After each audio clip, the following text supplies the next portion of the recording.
ప్రతి సంవత్సరం ఉగాదికి మా ఇంట్లో నేను చేసే కొబ్బరి ఒబ్బట్ల రెసిపీని ఈ రోజు వీడియోలో షేర్ చేస్తున్నాను. ఇవి మనం రెగ్యులర్ గా చేసుకునే ఒబ్బట్ల కన్నా చాలా సులువుగా చేసుకోవచ్చు. అలానే రుచి కూడా బ్రహ్మాండంగా ఉంటాయి. ఈ ఒబ్బట్లు చేసుకోవడానికి కావాల్సిన పిండిని ముందుగా కలుపుకుందాం. అందుకోసం మైదా పిండి, కొద్దిగా చిరోటి రవ్వ, ఇది పూర్తిగా ఆప్షనల్, చిటికెడంతా ఉప్పు, కొద్దిగా పసుపు వేసి వీటన్నిటిని చక్కగా కలిపి తర్వాత కొద్దిగా నీళ్ళని వేసి చపాతీ పిండిని కలిపిన దానికన్నా పల్చగా కలుపుకొని కాస్త నూనెని వేసి పిండి అంతటికి అప్లై చేసి మూతని పెట్టి కాసేపు పక్కన పెట్టుకోవాలి.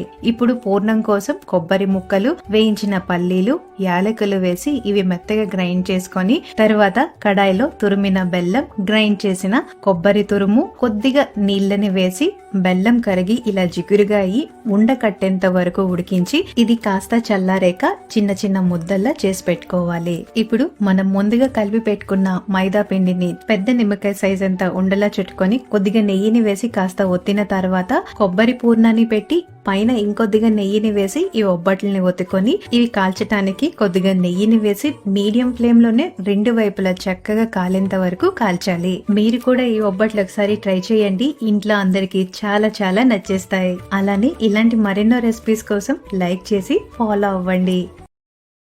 Download ShareChat.